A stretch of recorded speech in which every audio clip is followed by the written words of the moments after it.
Hello everyone, my name is Izabella Natrins. I'm the CEO of the UK and International Health Coaching Association, and I'd like to welcome you to Find Your Healthy Week. This is a week where we are encouraging everyone to find ways and means of finding their healthy. I'd like to share a little thing or two with you today. So I'm a trained chef and a proud graduate of the Ballymaloe Cookery School in Ireland. I'm also an author of the Real Food Solution, and I'm a keen fermenter, and I have found that fermented foods have done an awful lot for my health. As time goes on, we are learning more and more about the power of fermented foods and their influence on our gut microbiome and all kinds of aspects of our health. However, shop bought can often be very costly, and none, I promise you, are as delicious as those that you make yourself in your kitchen. And I just wanted to show you how easy it can be.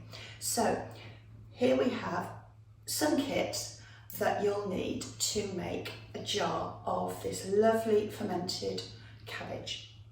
I've chosen red cabbage because of the wonderful colours and the polyphenols that it contains, and I put ginger in it here. As you can see, a nub of ginger.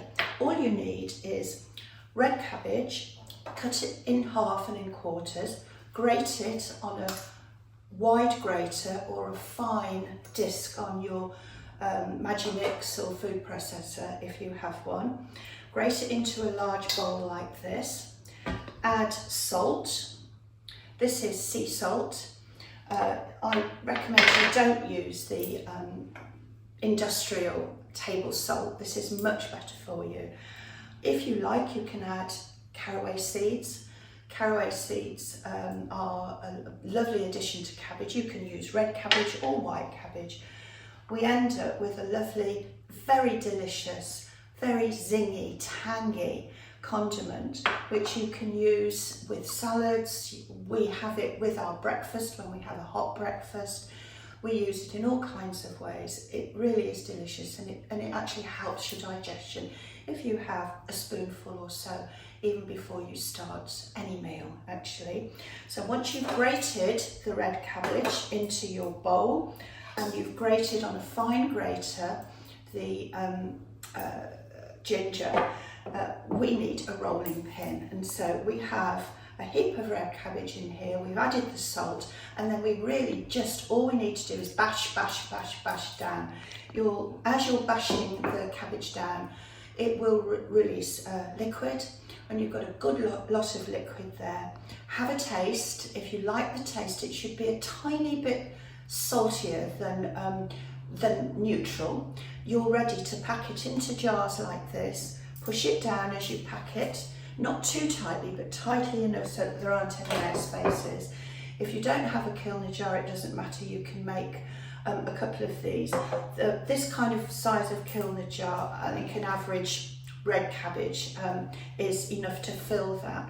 Make sure that you fill it to the top. If there is any space at the top, then just add a little bit of filtered tap water. Don't use unfiltered tap water. And away you go. Put the lid on loosely, like this, for a couple of days. Leave it on the counter. Keep testing. Put it on a plate in case it overflows, because once those bacteria get fermenting, it can bubble up and overflow onto your counter. And then when you like the taste, clean the jar up, put it in the fridge, and it lasts for a long, long time. There are all kinds of vegetables that you can ferment. I've just put here a couple of carrots. I don't actually have a carrot ferment on the go, but carrot and ginger is delicious. It's a fabulous condiment, and actually both of these go really well with curry. So if you're a curry or an Asian food fan, it goes wonderfully with that. So that's my little tip.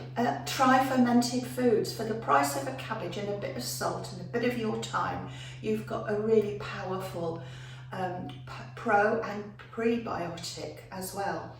So I have, as part of the campaign, offered a free chapter on fermented foods, which goes into all the detail in the history and the powerful history actually of fermented foods. So find us on social media, go onto the website and download that free chapter.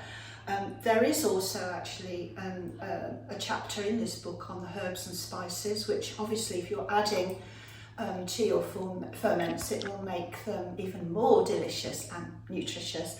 And for those of you who are keen to know more about fermenting, I absolutely recommend Sandor Katz's book, The Art of Fermentation. It's a fabulous historical read, very relevant to the future and very relevant to human and planetary health. So with that, I wish you happy fermenting.